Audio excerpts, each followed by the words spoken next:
بسم الله الرحمن الرحيم وبارك على سيدنا محمد النبي وأزواجه أمهات المؤمنين وذريته وآل بيته كما صليت على آل سيدنا إبراهيم في العالمين إنك حميد مجيد.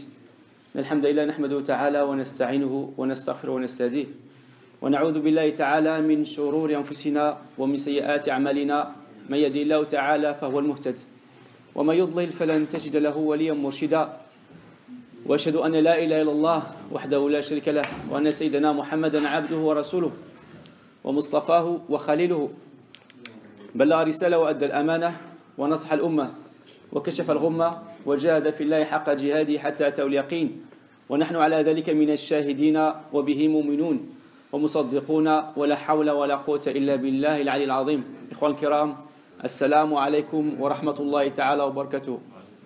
Inch'Allah Ta'ala, la suite de nos épisodes sur la vie de Mohammed sallallahu alayhi wa sallam. Bien sûr, on a toujours insisté sur le fait que le but de ces épisodes, c'est d'apprendre sur la vie de Mohammed sallallahu alayhi wa sallam, afin de le connaître au mieux, afin de l'aimer, afin de s'inspirer de son courage et de sa vie. Donc nous ne sommes pas là pour raconter des histoires, mais le but c'est d'en tirer des leçons. Donc هذا هو الهدف. احنا ماشي كنعملوا قصص باش نحكيو حكايات، ولكن القصه ديال النبي صلى الله عليه وسلم قصص. Et dans chaque épisode il y a des leçons. Et dans chaque pas de Mohammed sallallahu alayhi wa sallam il y a des leçons, il y a des doros que l'on doit s'approprier. La semaine dernière, on a vu Mohammed sallallahu alayhi wa sallam, comment il a organisé la migration. Et on a vu que Sahaba, ils ont tous commencé à faire cette migration et de partir de la Mecque en direction de Médine. Pourquoi Médine? Parce que Mohammed sallallahu alayhi wa sallam s'est rendu compte que finalement, à la Mecque, il n'y a plus de raison. Il n'y a plus de possibilité de faire quoi que ce soit, parce que les Qurayshites, ils étaient vraiment l'obstacle contre l'avancement de Mohammed sallallahu alayhi wa sallam. Pourquoi ils étaient l'obstacle? Premièrement, parce qu'ils avaient peur de perdre leur commerce.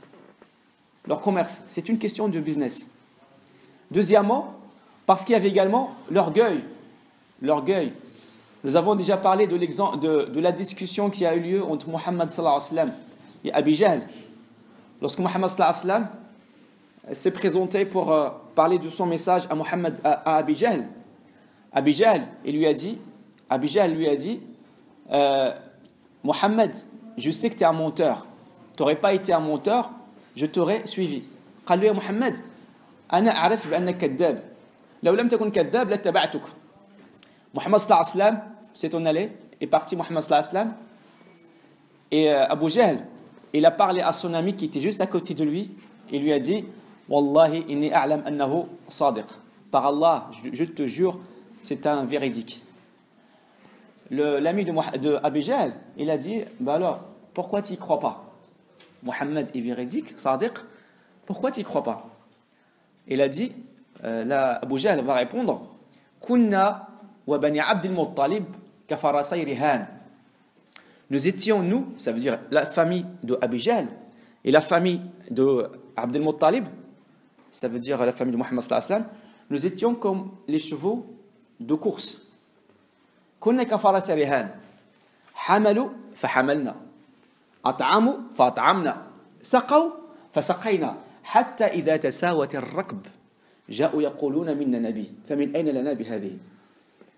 Il lui a dit, notre famille et la famille de Mohammed, nous étions comme deux chevaux de course. Ils ont donné à manger aux pèlerins, on a donné à manger aux pèlerins. Ils ont donné à boire aux pèlerins, on a donné à boire. Ils ont porté leurs bagages, on a porté leurs bagages.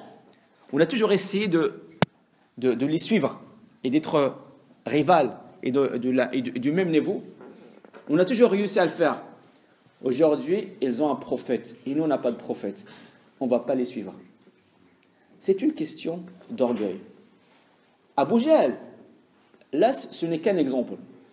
Mais d'autres Qurayshites, ils avaient tous cette attitude. Le père de Khalid bin Walid, le Walid, lui en fait il a dit Ayub'ath ilayh wa yutrak ana sayyidul arab. Lui il reçoit la prophétie et on me laisse moi sans ça. Le père de Khalid bin Walid. C'est pour ça le père de Khalid bin Walid n'était pas musulman. Il est mort, mécréant. Mais il était très très sage. Il aurait pu être musulman et être parmi les musulmans, mais son orgueil a fait qu'il ne voulait pas suivre Muhammad sallallahu alayhi wa sallam parce qu'il s'est dit pourquoi lui, pas moi? Pourquoi lui, pas moi? Donc il y a cette question d'orgueil, il y a également cette question d'argent, de business, mais il y a également une autre histoire. C'est que les Qurayshites, ils avaient comme une sorte de souveraineté sur les Arabes de l'Arabie.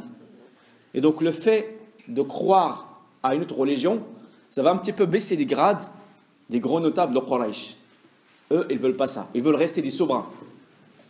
Donc tout ça, ça les a empêchés de suivre Muhammad sallallahu alayhi wa sallam. Et cela a fait d'eux l'obstacle contre l'avancement de Muhammad sallallahu alayhi wa sallam.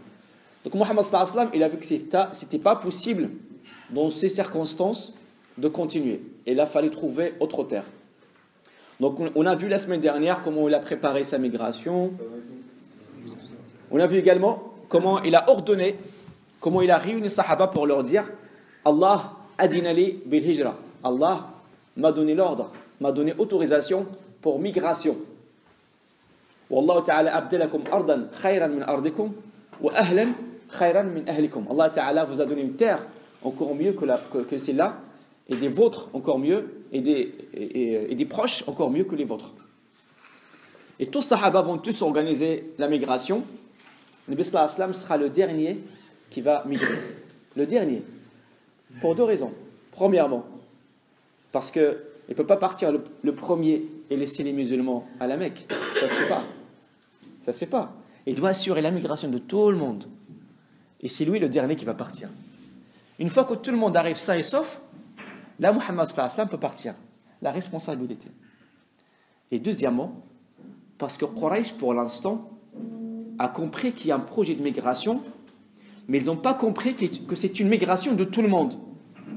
Parce qu'il y a 16 ans avant, si vous vous rappelez, lorsqu'on a parlé dans l'épisode de l'émigration à l'Éthiopie, on a vu qu'il y avait une partie des musulmans qui étaient partis en Éthiopie. Quraysh a vu qu'il y a des musulmans qui commencent à bouger vers Médine, mais Quraysh ne sait pas s'il s'agit maintenant d'une migration de tout le monde pour construire un État, ou juste l'envoi d'une délégation, comme Muhammad sallallahu alayhi wa sallam avait déjà fait auparavant pour Al-Habasha, pour l'Éthiopie. Donc Muhammad sallallahu alayhi wa sallam, pour les deux raisons, va rester à la Mecque. Et nous avons vu comment nous avons vu la semaine dernière quelques exemples des migrants qui ont fait cette migration. Je ne sais pas si vous vous rappelez les exemples qu'on a cités la semaine dernière. On a parlé de Suhaib al-Rumi, le riche qui était à la base étranger de la Mecque, qui venait de la Roumanie. C'est un Rome qui était venu de Byzance et qui s'est installé à la Mecque. Il a construit sa fortune, et lorsqu'il a décidé de partir de la Mecque, les mécréants lui ont dit: si tu veux partir tout seul, tu pars, mais tu pars pas avec ta fortune. Et nous avons vu comment Suhaib avait accepté de laisser toute sa fortune et de partir, parce que son but c'était de rejoindre Muhammad sallallahu alayhi wa sallam. Muhammad sallallahu alayhi wa sallam dira plus tard: Rabih al-bay'a Aba Yahya. Aba Yahya, c'est le nom de Suhaib. Mais tu as gagné Aba Yahya. Tu as gagné la transaction. C'est quoi la transaction? C'est que tu as laissé tout pour Al-Jannah. Et tu as gagné Al-Jannah. Rabih al-bay'a Aba Yahya. On a également vu l'exemple de Salama et Abu Salama et bien sûr Salama. La famille, le couple Salama et Abu Salama et Salama et leur fils qui s'appelle Salama. On a vu comment ils ont finalement fini la migration. Nous avons vu également Uthman bin Talha, comment il a participé pour favoriser la migration de Salama, alors que lui, il était mécréant. Il l'a porté avec son chameau jusqu'à ce qu'il l'a déposé à Médine. Il était mécréant. Et on a vu que Uthman bin Talha était vraiment un mécréant d'un niveau très très élevé, Parce que Mohammed sallallahu alayhi wa sallam, une fois, lui a demandé la clé de le Kaaba. Uthman ibn Talha était la personne qui tient la clé de le Kaaba. Ça veut dire, à l'époque, tu ne pouvais pas rentrer à l'intérieur de le Kaaba si Uthman ibn Talha ne t'ouvre pas la porte. Mohammed sallallahu alayhi wa sallam a demandé à Uthman ibn Talha la clé de Al-Kaaba pour y faire la prière. Uthman a dit non. Mohammed sallallahu alayhi wa sallam lui a dit, Uthman, donne-moi la clé, parce que peut-être un jour il viendra, peut-être viendra un jour, c'est moi qui aura la clé. Et toi, tu me demanderas la clé et je dirai non.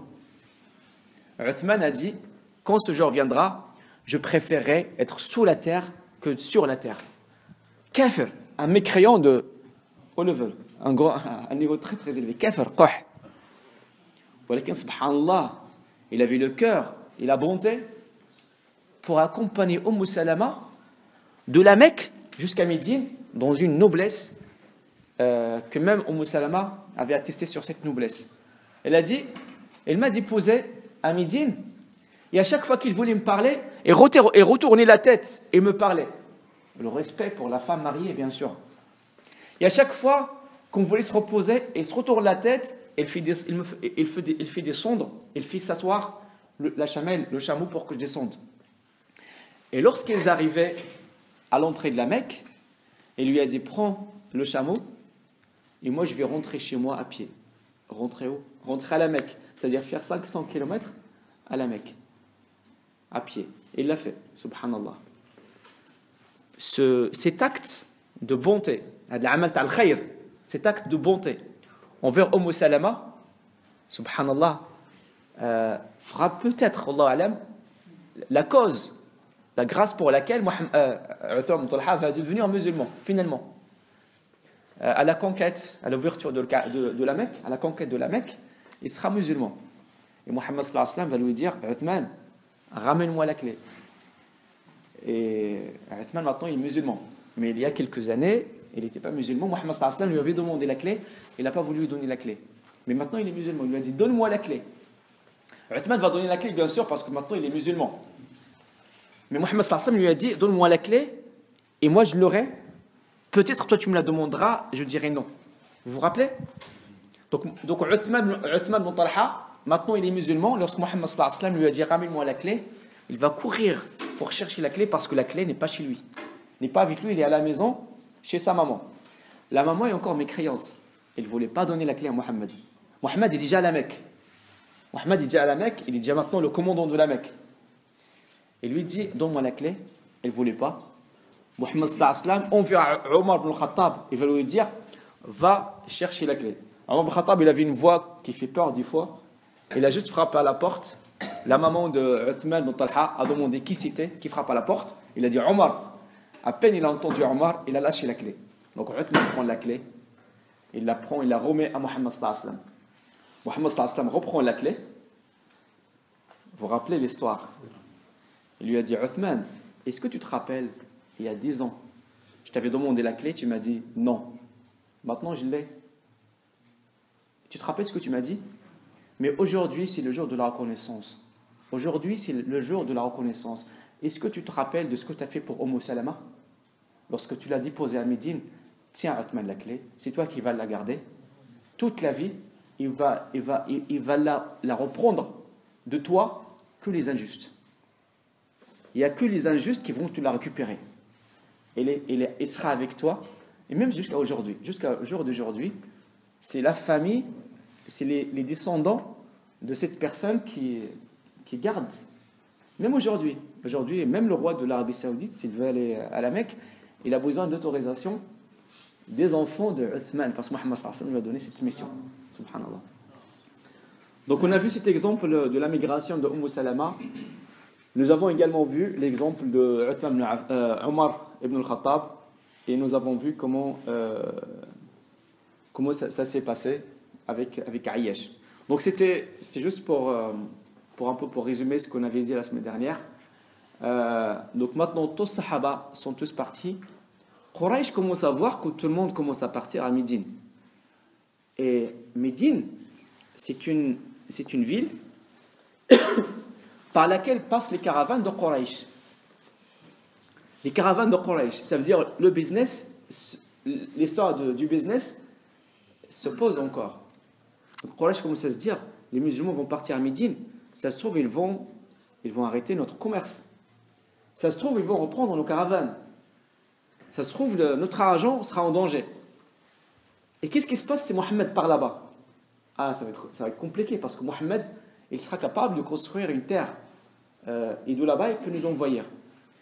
Donc là, ils vont décider vraiment d'arrêter cette migration. Quraysh décidera de faire en sorte de bloquer la migration. Ils auront trois choix. À la Mecque, en fait, il y a une assemblée. L'Assemblée nationale en France. Il s'appelle Dar al-Nadwa. Dar al-Nadwa, c'est comme une salle dans laquelle les notables de Quraysh se réunissent pour décider les actions que l'on va mettre en place. Et ils se réunissent pour décider qu'est-ce qu'on va faire maintenant pour bloquer Mohammed. Les choix qu'ils avaient, soit l'envoyer plus loin, l'exiler. Ça veut dire le sortir de la Mecque, le chasser de la Mecque pour qu'il aille quelque part plus loin parce qu'il nous pose des problèmes à la Mecque. Là, ils se sont dit, non, mais si on fait ça, avec sa façon de parler, il sera capable de réunir les gens et construire un État et revenir nous attaquer. Non, on ne va pas faire ça. La deuxième option, on va l'attacher. On va l'attacher, comme ça il ne bougera jamais. Ils ont dit, ah non, non, ça ne marche pas. Parce que la famille de Mohammed l'avait déjà protégé pendant le blocus. Vous vous rappelez? 3 ans de blocus. Et la famille de Mohammed sallallahu alayhi wa sallam était solidaire avec Mohammed sallallahu alayhi wa sallam pendant 3 ans. Donc maintenant, qu'est-ce qu'on fait? Si on l'accroche, si on le lie à un arbre, ou si on lie ses pieds, en fait, si on l'emprisonne quelque part, il y aura sa famille qui viendra pour le protéger, pour le récupérer et le libérer. Donc on va le tuer. Mais maintenant, si on le tue, la même chose, on aura des problèmes également. Donc qu'est-ce qu'on va faire? Là, en fait, il y aura Shaitan, Iblis. Vous vous rappelez Iblis? Celui qui était dans l'histoire Adam. Adam alayhi salam, il va venir sur l'image d'un homme. Sur l'image d'un homme. En fait, Iblis, il n'est pas fini, il est encore vivant jusqu'à présent. Iblis qui a incité Adam à manger la pomme, à manger de l'arbre. On ne sait pas est-ce que c'est de la pomme ou autre chose. De l'arbre. Il est encore vivant jusqu'à aujourd'hui. Il est encore vivant. Il sera vivant jusqu'à la fin du monde. Donc cette personne, il s'est incarné sur l'image d'un homme. Ja'a ala surat rajul. Cheikh. En plus, cheikh respectueux. Pour rejoindre l'assemblée de Nadwa. Et là, il leur a dit, c'est pas ça qu'il faut faire. Ce que vous allez faire, vous voyez en fait la réflexion de Shaitan, il leur a dit en fait, il y a beaucoup de tribus à la Mecque. Dans l'Arabie, non, à la Mecque, il n'y a qu'un seul tribu, c'est Quraysh. Mais dans les régions, les alentours, dans l'Arabie, il y a plusieurs tribus. Prenez de chaque tribu un jeune fort qui va et les jeunes forts de chaque tribu vont se réunir et vont tous aller tuer Mohammed. Comme ça, la famille de Mohammed ne pourra pas déclarer la guerre contre tout le monde. Ils vont accepter al-diya. Diya, c'est une somme d'argent. Quand on tue quelqu'un, on donne une compensation. Comme ça, on va leur donner de l'argent et comme ça, on bloque l'affaire, on classe l'histoire, Mohammed est fini. Il pense qu'il pouvait le faire. Mais c'est comme intelligent ce qu'il a dit Iblis, Iblis, la semaine dernière, on a parlé de Iblis, si vous vous rappelez. Comment il a fait pour faire descendre un imam qui était tout le temps au milieu des gens, leur ordonner le bien et blâmer le blâmable. Il l'a fait descendre de cet état à l'état d'un violeur qui a violé une femme et qui l'a tuée, qui a fini sa vie en se prosternant pour Shaitan. Iblis est très très intelligent. Donc là, il leur a dit quoi? Il leur a dit non, vous n'allez pas le tuer de cette manière. Maintenant, il faut faire en sorte de donner une dimension plus grande à cet assassinat. Dans chaque tribu, vous allez prendre un jeune. Chaque jeune va représenter sa tribu. Et ces jeunes vont aller tuer Mohammed. Et ensuite, la famille de Mohammed va se dire non, on ne peut pas faire grand-chose parce que là, tout le monde est contre nous. On va juste accepter la contrepartie monétaire. C'est Shaitan qui leur a inspiré ça. Ils vont dire on accepte. Donc ils vont décider de mettre ça en place. Donc chaque tribu donnera un jeune. Les jeunes, chacun prendra son épée, Saif Diallo. Ils vont tous se diriger devant la maison de Mohammed sallallahu alayhi wa sallam. À ce moment-là, Mohammed sallallahu alayhi wa sallam recevra une révélation. Mohammed sallallahu alayhi wa sallam radis l'wahi. Jibril, lui dira Ya Mohammed, la tanam al-layla ala firashik, fa inna a'da Allah qad ta'amaru alayk liyaqtuluk. Iblis lui dira Oh Mohammed, astaghfirullah, barakallahu fik. Jibril a dit à Mohammed sallallahu alayhi wa sallam Mohammed, dors pas ce soir dans ton lit parce que les mécréants se sont réunis et ont décidé de te tuer. Fatruk Makkah wa haji ila Madina. Donc quitte la Mecque et pars à Médine. Donc le message est clair. Plus d'hésitation. Mohammed sallallahu alayhi wa sallam, il va mettre une cagoule, il va prendre sa cape, il va cacher son visage et sortira d'une autre porte de sa maison. Sa maison a plusieurs portes. À un moment où normalement il ne sort pas. Normalement il ne sort pas. C'est ce moment où on fait la sieste normalement. Ça veut dire ba'd ad-dhuhr. À ce moment, normalement on fait la sieste. Il va sortir pour se diriger à la maison, vers la maison de Abu Bakr. Il arrivera, donc en fait le visage caché, il frappera à la porte. Mohammed sallallahu alayhi wa sallam va lui dire Sors-moi les gens que tu as à la maison. Sors-moi les gens que tu as à la maison. Abu Bakr lui dira Il n'y a que ma fille. Parle. Ça veut dire qu'est-ce que tu veux. Pourquoi lui a dit Sors-moi les gens que tu as à la maison? Pour qu'on sache qui est à la maison avant de commencer quoi que ce soit. Et là lui dira Inna Allah ta'ala adina li bil hijra. Allah ta'ala finalement m'a donné l'ordre pour la migration. Abu Bakr a dit As-suhba ya Rasulallah, As-suhba ya Rasulallah, est-ce que je peux venir avec toi ya Rasulallah? Mohammed sallallahu alayhi wa sallam a accepté. Abu Bakr Siddiq commence à pleurer. Il commence à pleurer parce qu'il va accompagner Mohammed sallallahu alayhi wa sallam. Aïcha, il a dit j'ai jamais vu quelqu'un pleurer comme j'ai vu mon père. Vous savez c'est quoi faire la migration avec Mohammed sallallahu alayhi wa sallam? Bien sûr, c'est bien, mais en même temps c'est un danger. Un danger. Parce que la tête la plus volue, la plus volue à cette époque, c'était la tête de Mohammed sallallahu alayhi wa sallam. Ça veut dire que tu seras égorgé, ça veut dire que tu seras tué. Walakin Abu Bakr Siddiq, lui, il n'a pas pensé comme ça. Il était content parce qu'il va passer 15 jours de voyage avec Mohammed sallallahu alayhi wa sallam, en compagnie, pas à pas. As-suhba ya Rasulallah, Mohammed sallallahu alayhi wa sallam a accepté. Et Abu Bakr Siddiq, il va lui dire j'ai préparé 2 chamelles pour voyager.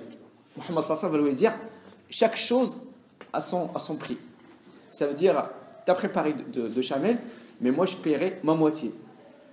Abu Bakr Siddiq lui a dit c'est moi qui vais financer le voyage. Mohammed sallallahu alayhi wa sallam lui a dit moi aussi je voyage, donc moi aussi je vais payer ma partie. Moi aussi je vais payer ma part. Mohammed sallallahu alayhi wa sallam ne voulait pas rater l'ajr, le bonus d'un voyage.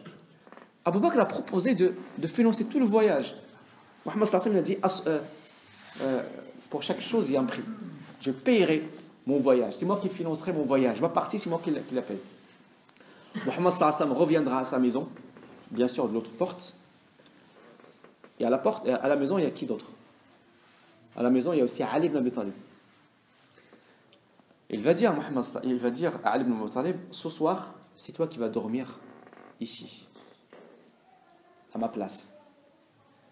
En fait, Quraysh, la maison de Mohammed sallallahu alayhi wa sallam, il ne faut pas croire que c'est un château. La maison de Mohammed sallallahu alayhi wa sallam, c'est juste des murs. On peut voir facilement ce qui se passe à l'intérieur.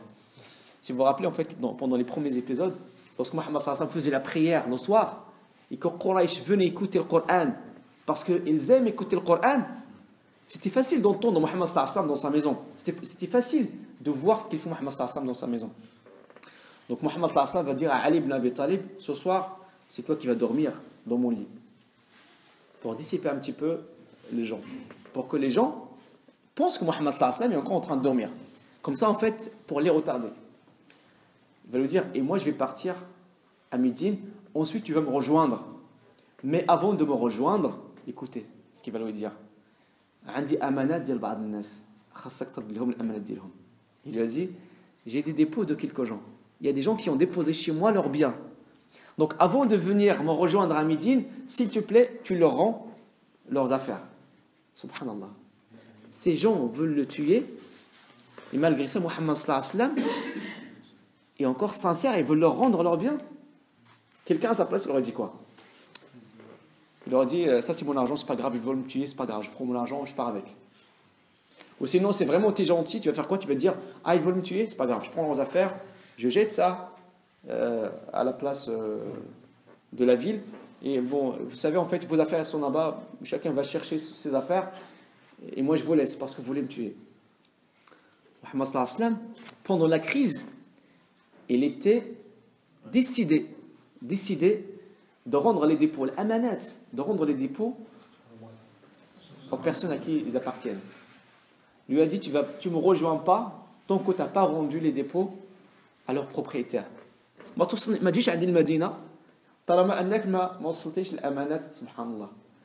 Parmi nous, il y a des gens qui ont les dépôts des gens pendant des années et des années, et il n'a jamais pensé à les rendre. Parmi nous, il y a des gens qui ont les dettes. Ils ont toujours l'argent dans leur poche. Mais Shaitan l'empêche à chaque fois de mettre la main dans la poche pour régler sa dette. Pour X raison. Muhammad sallallahu alayhi wa sallam, au moment de la crise, il voulait faire ça. Donc il dira ça à Ali ibn Abi Talib. Et bien sûr, il va dormir. Il dormira. Au moment où Muhammad sallallahu alayhi wa sallam décidera de sortir de la porte, de la maison, Quraysh arrive. Là, en fait, il y aura un petit miracle.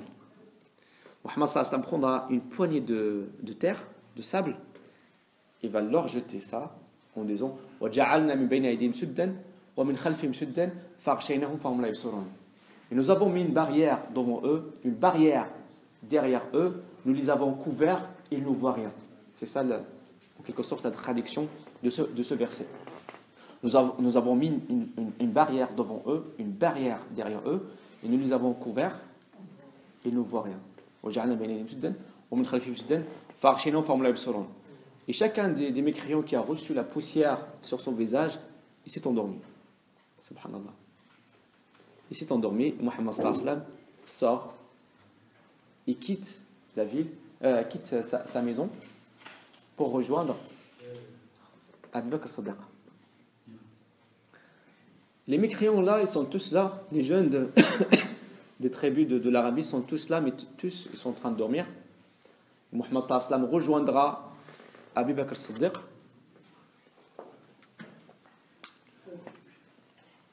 Rejoindre Abu Bakr as-Siddiq. Et normalement, Médine, c'est dans le nord. Normalement, Médine, c'est dans le nord. Parce que la Mecque, c'est dans le sud. Médine, c'est dans le nord. Muhammad sallallahu alayhi wa sallam va décider de faire autre chose. Pour un peu contourner l'attention de Quraysh. Muhammad sallallahu alayhi wa sallam décidera de partir vers le sud. Parce que Quraysh, maintenant, sait que Muhammad sallallahu alayhi wa sallam a un plan de départ à Médine. Donc il va monter vers le nord. N'est-ce pas? C'est ça le chemin. Donc pour aller à Médine, il faut aller vers le nord. Donc Muhammad sallallahu alayhi wa sallam va aller dans le sud. Il va aller dans le sud. Et dans le sud, il y a une montagne. En fait, c'est juste pour dissiper les attentions des gens. Parce que c'est normal. S'il avait fait le trajet habituel, les Quraysh vont l'attraper. Donc lui, il va reculer vers le sud, à une montagne, avec Abu Bakr as-Siddiq, à une montagne, et puis dans cette montagne, il y a une grotte qui s'appelle Ghar Hira. En fait, il y a deux grottes dans la vie de Muhammad sallallahu alayhi wa sallam. Ghar Hira ou Ghar Thawr. Vous vous rappelez de Ghar Thawr? On a parlé de ça tout au début de la vie de Muhammad sallallahu alayhi wa sallam. C'était là où Muhammad sallallahu alayhi wa sallam s'isolait pour faire la méditation. Ghar Thawr. Là. هذا غار حراء Ghar Hira. Donc là, ce sera Ghar Thawr. Donc il va aller vers le sud de la Mecque. Il va monter la montagne. Mohammed sallallahu alayhi wa sallam, là, à cette époque, il a 53 ans. Donc ce n'est plus la jeunesse de 25 ans. Il va monter. C'est une montagne où il y a beaucoup de roches. Saïba. Vous savez, aujourd'hui, pour faire cette montagne, il faut 2 heures. 2 heures pour faire cette montagne. Khassa'atayn pour monter. Et au fond de la montagne, au sommet de la montagne, il y a une petite grotte. Il ne faut pas croire que c'est une grande grotte, une grande caverne. C'est vraiment, il y a 2 roches, un vide entre 2 roches. Donc c'est là où Mohammed sallallahu alayhi wa sallam va décider de se cacher pendant 3 jours. En attendant, Quraysh partent dans la direction de Médine et cherchent partout, ils ne vont pas trouver. Ils vont bien sûr revenir et c'est là que Mohammed sallallahu alayhi wa sallam va officiellement faire son voyage vers Médine. Mais ils ne vont pas faire ça seulement. Ils vont également demander à Abdullah ibn Abi Bakr, le fils d'Abu Bakr, de venir les voir chaque soir pour leur donner des informations sur ce qui se passe à la Mecque. Parce que Mohammed sallallahu alayhi wa sallam a comme besoin de suivre ce qui se passe à la Mecque. Parce que c'est un projet, ce n'est pas seulement une fuite. Il n'est pas en train de fuir, il est en train de faire un projet, il est en train de réaliser une stratégie, un plan. Donc il va demander au fils de Abu Bakr Siddiq de venir chaque soir pour leur donner des informations de ce qui se passe à la Mecque. Ils vont demander à Asma bint Abi Bakr, la fille de Abi Bakr, de leur ramener un peu de nourriture. 3 jours quand même, sans manger, c'est difficile. Donc il faut quand même trouver un moyen pour se nourrir. Donc c'est cette dame, en plus cette dame, elle était enceinte. Elle était enceinte. Il mettait, en fait on l'appelle Dat Netaqain. Dat Netaqain, parce qu'en fait il met deux ceintures. Dat Netaqain. Elle était enceinte de 7e mois. 7e mois, c'est Bashhur. Une femme enceinte de 7e mois et qui monte la montagne, c'est pas simple. Mais la force du message et de la foi et de la croyance a fait que cette dame elle est capable de faire même plus que ça. Son enfant s'appellera Abdullah ibn Zubair. C'est l'un des grands de l'islam, plus tard. Subhanallah, bien sûr, l'enfant qui a grandi dans le ventre, qui a fait les allers-retours vers cette grotte, il ne sera pas un enfant normal. Il faut qu'il soit un enfant grand, subhanallah. Le mari de Asma, il s'appelle Zubair. Zubair ibn Awam. C'est l'oncle, le cousin de Mohammed sallallahu alayhi wa sallam. Zubair ibn Awam, en fait, c'est bien de connaître un peu l'arbre de Mohammed sallallahu alayhi wa sallam. Zubair ibn Awam, sa mère s'appelle Safiya. Safiya bint Abdul Muttalib. Il faut vraiment connaître ça. Comme ça, le jour de la rencontre avec Mohammed sallallahu alayhi wa sallam, au moins tu sais comment tu lui parles. Je connais Mohammed, je connais ta famille. Je connais tout sur toi et Mohammed sallallahu alayhi wa sallam. Comme ça, tu n'es pas étranger devant Mohammed sallallahu alayhi wa sallam. Donc c'est Asma bint Abi Bakr, la fille de Abi Bakr as-Siddiq, qui va leur ramener la nourriture.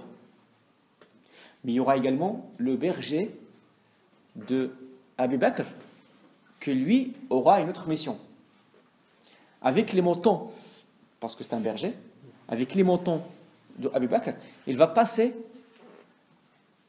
par le trajet que prend le fils de Abu Bakr et la fille de Abu Bakr pour cacher les traces.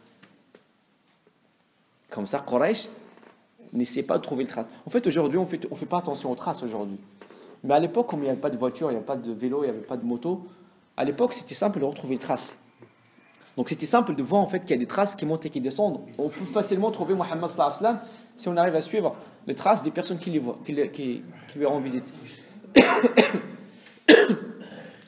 Donc, le berger d'Abi Bakr as-Siddiq, sa mission, c'était de passer par le trajet afin de cacher les traces. Ils vont rester là-bas 3 jours. 3 jours. Subhanallah, juste avant d'arriver à cette grotte, cette caverne, Mohammed sallallahu alayhi wa sallam voulait rentrer.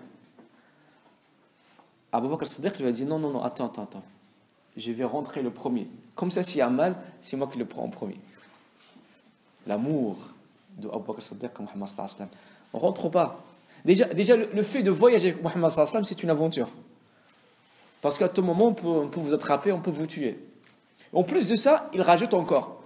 Même si maintenant, il n'y a personne qui nous a attrapés, attends, rentre pas dans la caverne, dans la grotte, c'est moi qui rentre le premier. Et s'il y a un mal, c'est moi qui le prends avant. Abu Bakr as-Siddiq va remarquer qu'il y a des trous dans cette grotte. Il va prendre sa chemise et va la déchirer. Il va prendre un bout de sa chemise et il essaie de fermer les trous qui sont dans cette caverne. Pourquoi? Comme ça, s'il y a un serpent, on le bloque. Comme ça, s'il y a un scorpion, on le bloque. Une fois qu'il a fait ça, ils vont rentrer. Muhammad sallallahu alayhi wa sallam dormira sur la jambe de Abu Bakr as-Siddiq. Parce que c'est quand même fatigant quand même. Un voyage comme ça, c'est quand même fatigant. Donc il va dormir sur la jambe de Abu Bakr as-Siddiq. Abu Bakr as-Siddiq, il va voir qu'en fait qu'il y a un trou que lui, il n'avait pas fermé. Il va mettre son doigt. Au moment où il mettra le doigt, là il y a un scorpion qui a piqué Abu Bakr as-Siddiq. Un scorpion, c'est pas anodin. Un scorpion, ça fait mal quand même. Allah yahfad. Un scorpion, ça fait trop mal. Alors tu vas faire quoi, Abu Bakr? Tu vas crier? Non, si je crie, je vais réveiller Mohammed. Mohammed sallallahu alayhi wa sallam, il faut qu'il dort bien. Tu vas faire quoi? Tu vas bouger? Qu'est-ce que tu vas faire? Abu Bakr as-Siddiq, il a épargné le mal. Il a épargné le mal pour ne faire aucun geste, pour ne pas déranger la tranquillité de Mohammed sallallahu alayhi wa sallam. Mais ça fait trop mal. Du coup, Abu Bakr as-Siddiq a versé une larme. Cette larme, il a versée et tombe sur le visage de Mohammed sallallahu alayhi wa sallam. Mohammed sallallahu alayhi wa sallam se réveille. Qu'est-ce qui se passe à Abu Bakr? Il lui a dit: un scorpion m'a mordu.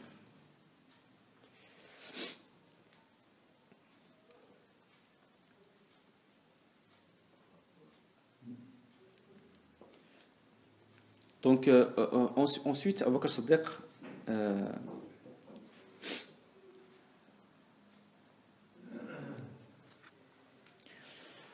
donc là, c'est une expression d'amour de Abu Bakr as-Siddiq.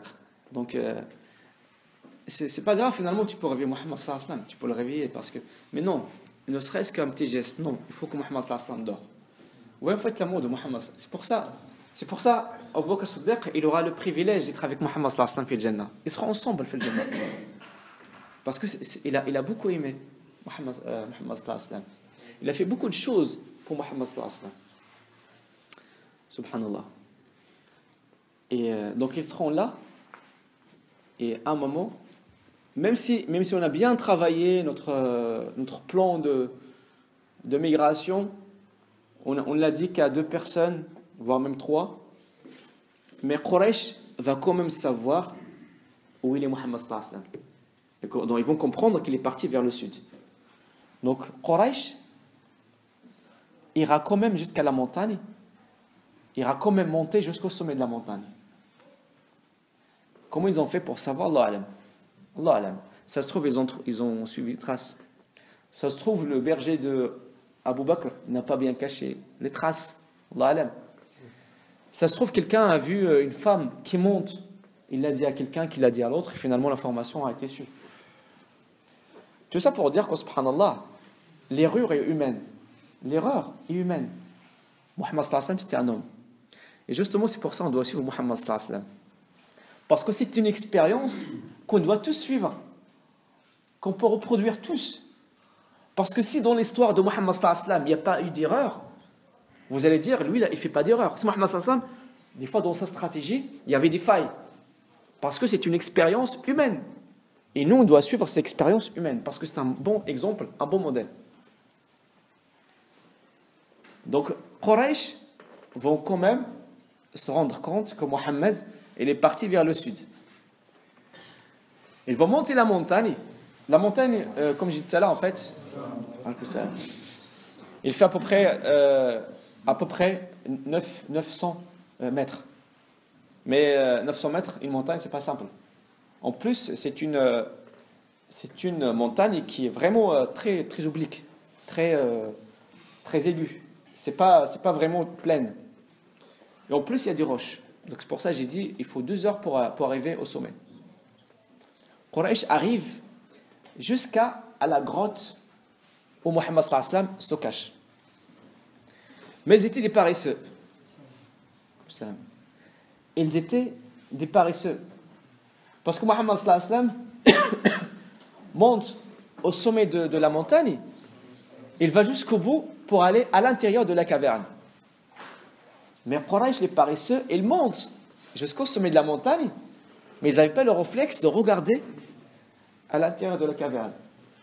Allah Ta'ala également fait un petit miracle, c'est qu'en fait, il y a l'araignée qui a fait son tissu, son étoile, et Quraysh s'est dit, maintenant s'il y a l'araignée, il y aura, normalement il n'y a personne à l'intérieur.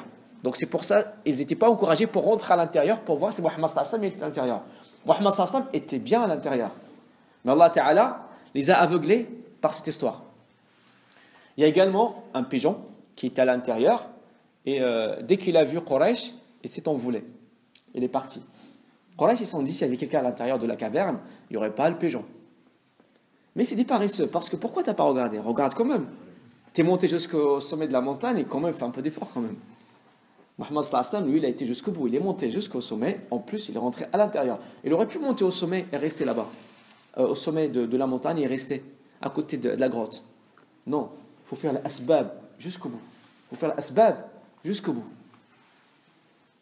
Au moment où ils étaient à côté de la caverne, imaginez, il ne faut pas croire que c'est une grande caverne. C'est vraiment petit, c'est très petit. Imaginez, Abu Bakr Siddiq, il dit à Mohammed sallallahu alayhi wa sallam, لو نظر أحدهم أسفل قدميه لرآنا. Comment il a dit? Moi j'imagine, il a vraiment chuchoté. Parce que, en plus, la caverne, ça résonne. Même un petit voix, ça s'entend. Donc imagine, en plus, Abu Bakr Siddiq, il n'avait pas peur pour lui. Il a juste peur que les gens tuent Mohammed. C'est ça son problème. C'est pas qu'il avait peur pour sa sécurité. C'est plus pour Mohammed sallallahu alayhi wa sallam. Il lui a dit, si quelqu'un regarde au-dessus de ses pieds, il nous verra. Mohammed sallallahu alayhi wa sallam va lui dire la citation que tout le monde connaît presque. Ma dhannuka bi ithnani Allahu thalithuhuma. Il lui dit, que penses-tu de deux? Le troisième, c'est le prophète, c'est Allah. Allah al-Hafid, Allah le protecteur. Ils vont rester collés, ils vont rester muets, pas de mouvement, parce que là, un petit mouvement, ils vont savoir qu'il y a quelqu'un à l'intérieur. Quraysh ne rigole pas. Ils étaient tous. En fait, là, les gens là qui sont là, c'est les gens qui étaient à côté de la porte de Mohammed sallallahu alayhi wa sallam. Lorsque Mohammed sallallahu alayhi wa sallam leur a jeté la poussière. Et peut-être que j'ai oublié de le dire. À un moment, en fait, ils se réveillent et ils se disent qu'est-ce qui s'est passé? Qu'est-ce qui s'est passé? Ah, Mohammed, il est encore à l'intérieur. Il veut pas sortir. On va rentrer pour le tuer. Il rentre à l'intérieur. Il se rend compte que c'était Ali qui était dans le lit de Mohammed sallallahu alayhi wa sallam. Ils lui ont dit, il est où Mohammed sallallahu alayhi wa sallam? Il leur dit, je ne sais pas. Parce qu'effectivement, il ne sait pas. Il ne sait pas. Les deux personnes qui savent où il était, c'était Aïcha, c'était Asma, et la fille et le fils de Abu Bakr Siddiq. Donc là, on va revenir encore maintenant à la caverne. Mohammed sallallahu alayhi wa sallam et Abu Bakr Siddiq, ils sont coulés. Et les jeunes de Quraysh, des Arabes, sont tous là, avec leurs épées. Un petit mouvement de toi, Ya Rasulallah, ou de Abu Bakr Siddiq, va faire un bruit, ils vont savoir qu'il y a quelqu'un à l'intérieur, ils vont vous tuer. Mais ils ont gardé la discrétion et la tranquillité et le calme. Et même Quraysh n'a même pas osé de regarder en bas pour voir ce qui se passe. Il y a un parmi les mécréants qui va encore rendre les choses plus graves. Il aura envie de uriner. Bien sûr, il va pas uriner devant Quraysh, il va faire le tour pour uriner de l'autre côté de la caverne. Subhanallah, la caverne, en fait, il a deux ouvertures. Il a l'ouverture là où sont les Quraysh, les jeunes qui veulent tuer Mohammed sallallahu alayhi wa sallam. Il y a également un petit trou par derrière où l'autre est parti pour faire ses besoins. Abu Bakr Siddiq, il voit encore la personne faire ses besoins, uriner. Il redit la même chose. Si lui il regarde en bas, il nous verra. Mohammed sallallahu alayhi wa sallam fait un sourire, il lui dit, s'il nous avait vus, il n'aurait pas fait ses besoins. Il l'aurait fait ailleurs. Subhanallah, Quraysh arrivera jusqu'à l'endroit où se cache Mohammed sallallahu alayhi wa sallam. Mais ils ne vont pas oser rentrer à l'intérieur. Ils vont finalement décider de descendre. Ils vont décider de descendre. Donc, la première partie, pour l'instant, on est sain et sauf. Pour l'instant, il n'y a pas de problème. Mohammed sallallahu alayhi wa sallam et Abu Bakr Siddiq vont donc descendre après 3 jours.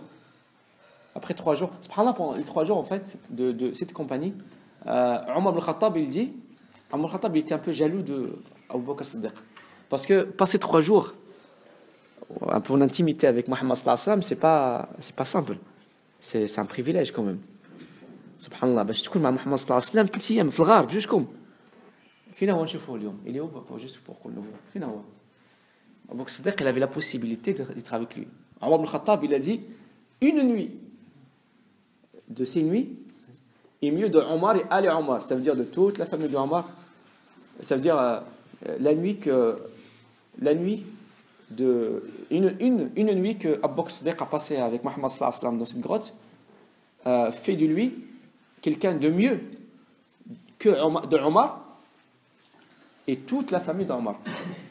Il a dit j'aurais préféré être une poêle dans le torse de Abu Bakr Siddiq. يا ليتني شعرة في صدر أبو بكر الصديق.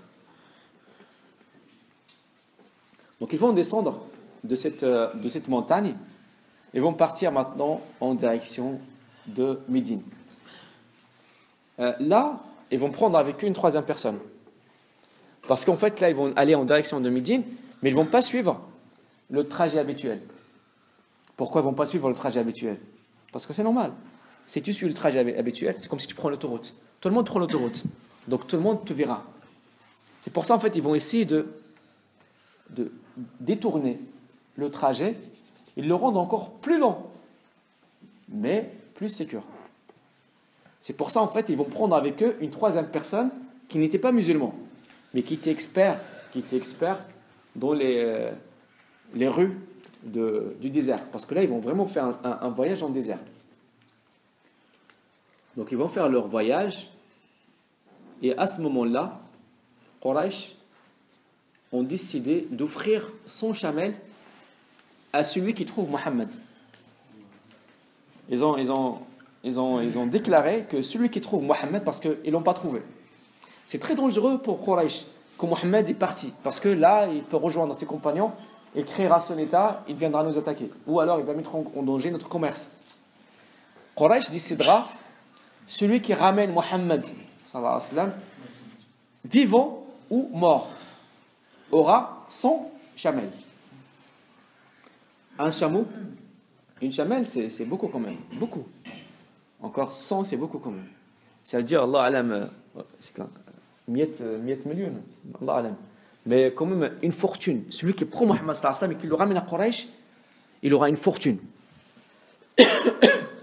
C'est pour ça que Mohammed sallallahu alayhi wa sallam avait intérêt de choisir autre chemin et pas le chemin habituel que tout le monde prend.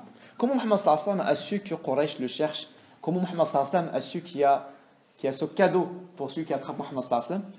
On l'a dit tout à l'heure, on a dit que chaque soir, il y a le fils de Abu Bakr qui monte à la montagne pour parler à Mohammed et Abu Bakr de ce qui se passe à la Mecque.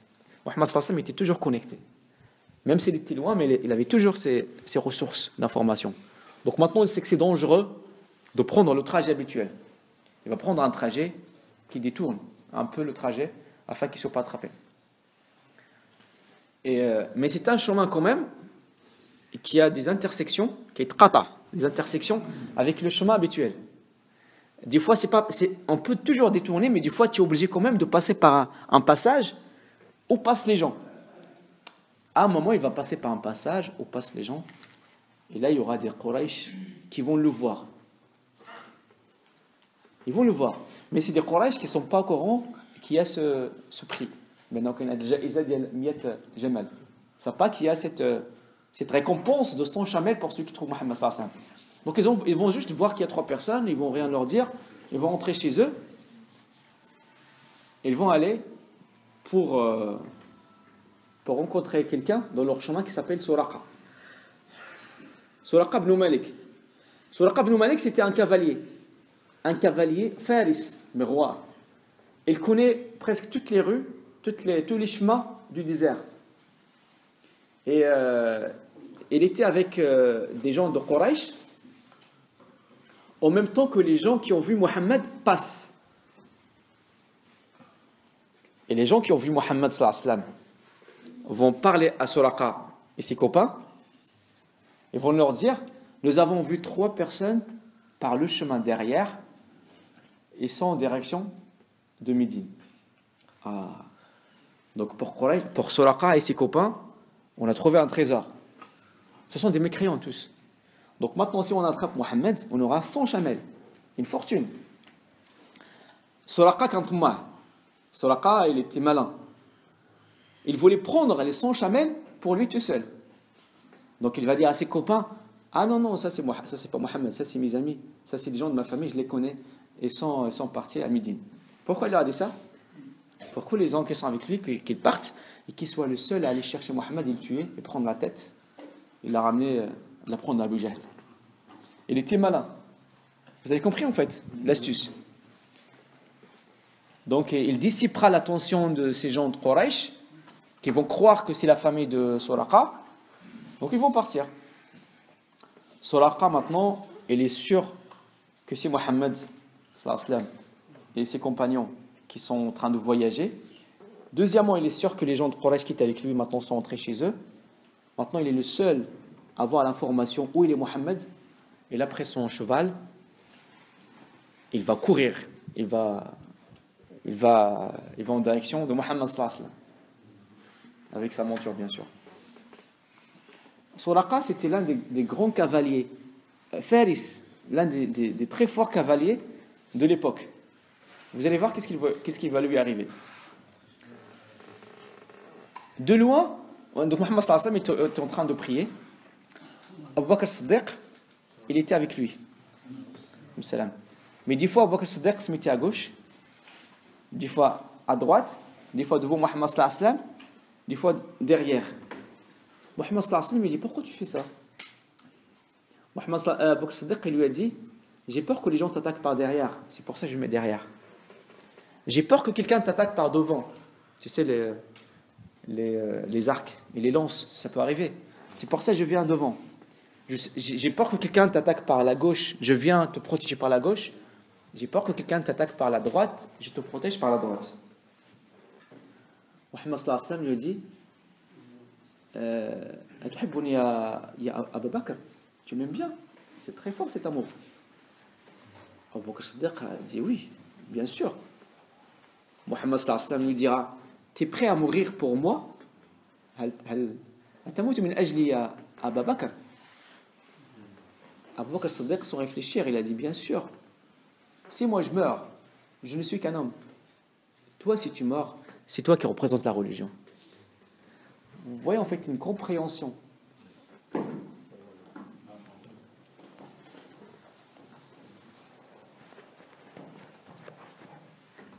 Donc ça, c'était la compréhension de... C'est bon? C'est mieux? Ça, c'est la compréhension de Abu Bakr Siddiq. Qallo, moi, je peux mourir, c'est pas grave. Moi, si je meurs, moi, je représente personne. Je suis qu'un homme. Mais toi, si tu meurs, toi, tu représentes toute la communauté. C'est pour ça que je suis prêt à mourir pour toi.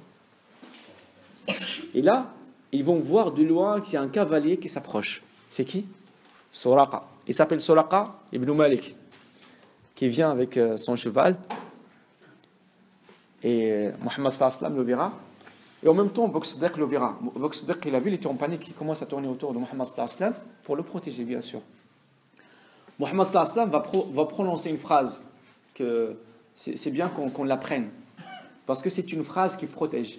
Qal Allahumma kfinihi bima shi'ta wa kayfa ma shi'ta innaka ala kulli shay'in qadir. Ça, franchement, si tu le dis, si tu as peur de qui que ce soit, et tu prononces ce dua, tu es protégé.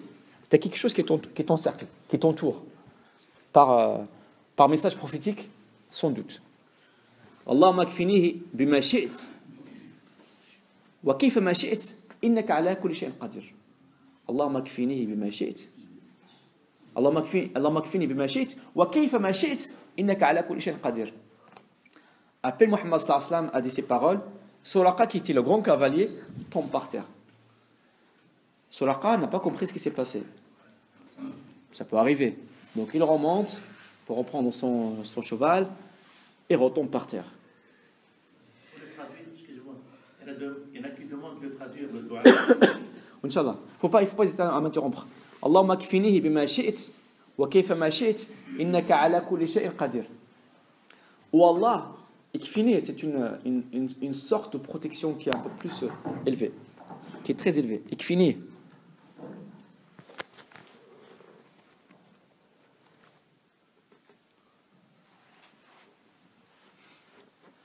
Oh Allah, protège-moi de n'importe comment tu veux et de n'importe quel moyen que tu veux.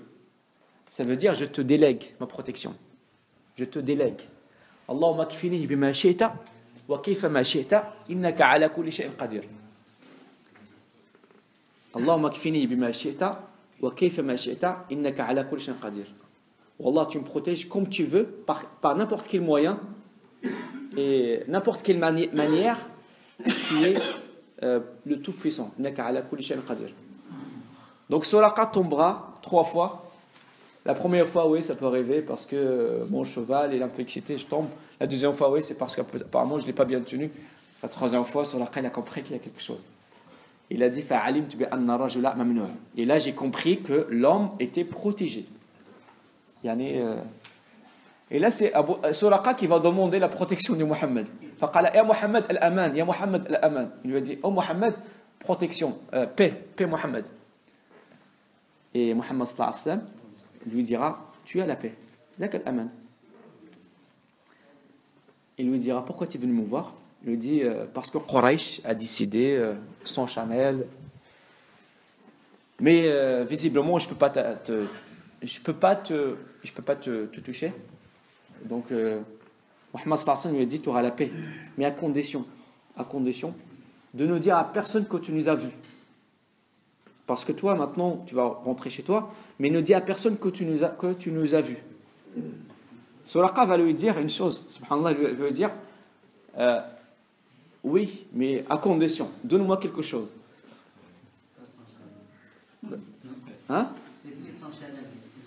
Oui, parce qu'en fait Suraqa voulait avoir son chamel. Mais là, il ne va pas avoir les chamelles. Et en plus de ça, tu ne veux pas que je dise aux gens où tu es. Donc, donne-moi quelque chose. C'est un commerçant. C'est le commerce. À votre avis, qu'est-ce qu'il va lui dire Muhammad sallallahu alayhi wa sallam? Il va lui dire je t'envoie un sac de dattes de Médine. Une fois que j'arrive à Médine, je t'envoie un sac de dattes. Non, subhanallah. Muhammad sallallahu alayhi wa sallam va monter le niveau. Il va lui dire je te promets les bracelets du roi des Perses. Il voit très, très, très haut, Muhammad sallallahu alayhi wa sallam. C'est trop loin. Suraqa lui a dit c'est qui Kisra? Non, en fait, il lui a dit A'iduka siwarai Kisra. Je te promets les bracelets de Kisra. Suraqa, il a dit c'est qui Kisra? Le roi des Perses. T'es sérieux? Mais Mohammed, regarde, mais t'es en galère, t'es tout seul. Au moins, dis-moi autre chose. Dis-moi, tu vas m'envoyer une chèvre. Tu vas m'envoyer un sac de dattes. Tu vas m'envoyer je sais pas quoi, mais les bracelets, en plus, c'est même pas de quelqu'un des Perses, du roi. Muhammad sallallahu alayhi wa sallam dit effectivement, le roi des Perses.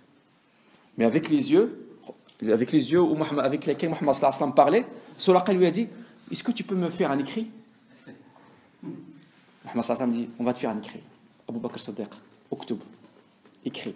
Ça, c'est un message de Muhammad sallallahu alayhi wa sallam, une promesse que Suraqa aura droit au bracelet de Kisra, le roi des Perses. Il range le papier, tiens, ça c'est pour toi.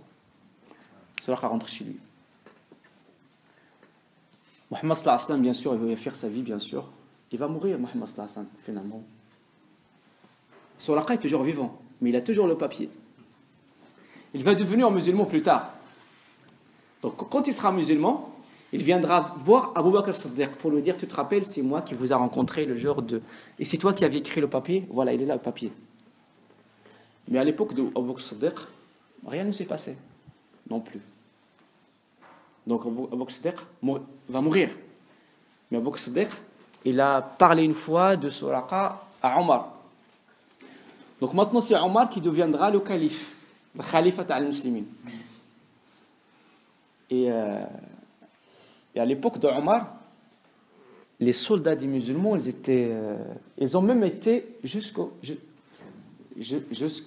palais du roi des Perses. Ils ont ramené des trésors. Et les musulmans, ils étaient très riches. Et là, Sahaba commençait à distribuer ce qu'on a gagné. Et derrière à la mosquée, il y a un vieux qui se lève avec son béquet. C'est qui en fait? C'est Suraqa, le vieux qui vient avec son papier pour dire donnez-moi le bracelet de Kisra. Et Omar ibn Khattab, il prend le papier et leur dit effectivement Muhammad sallallahu alayhi wa sallam avait promis à cette personne les bracelets de Kisra. Suraqa, prends les bracelets, mets tes bracelets et montre à tout le monde que Muhammad sallallahu alayhi wa sallam était véridique. Et tous les gens qui étaient à la mosquée commençaient à pleurer parce que tout le monde s'est rappelé de Muhammad sallallahu alayhi wa sallam. Vous voyez en fait la certitude de Muhammad sallallahu alayhi wa sallam lorsqu'il parlait de son message. Il était en voyage et tout le monde voulait le chercher, il était réfugié. Et là, il parle de quelque chose de très grand niveau. Suraqa, il n'a pas cru à l'histoire. Mais subhanallah, l'yaqin, c'est la certitude. Donc Muhammad sallallahu alayhi wa sallam suivra son... Muhammad sallallahu alayhi wa sallam suivra son chemin en direction de Médine. Subhanallah, l'expression de l'amour de Abu Bakr Siddiq à Muhammad sallallahu alayhi wa sallam se manifestera encore une autre fois. Parce qu'ils vont passer à côté d'une tente. Et dans cette tente, il y aura une dame. Ils vont lui demander de l'eau. Cette dame va leur donner du lait. Donc finalement, on va donner du lait. Abu Bakr Siddiq prendra le lait parce qu'il était à côté de la dame. Donc il aurait pu boire. Il va donner ça à Muhammad sallallahu alayhi wa sallam. Toi, Muhammad sallallahu alayhi wa sallam, premier bois. Faqal, il a dit fa'ataytu li rasul wa shariba rasulullah sallallahu alayhi wa sallam hatta irtawayt. C'est lui qui a bu, mais c'est moi qui ai été rassasié. En fait, il ressent la satisfaction de Muhammad sallallahu alayhi wa sallam.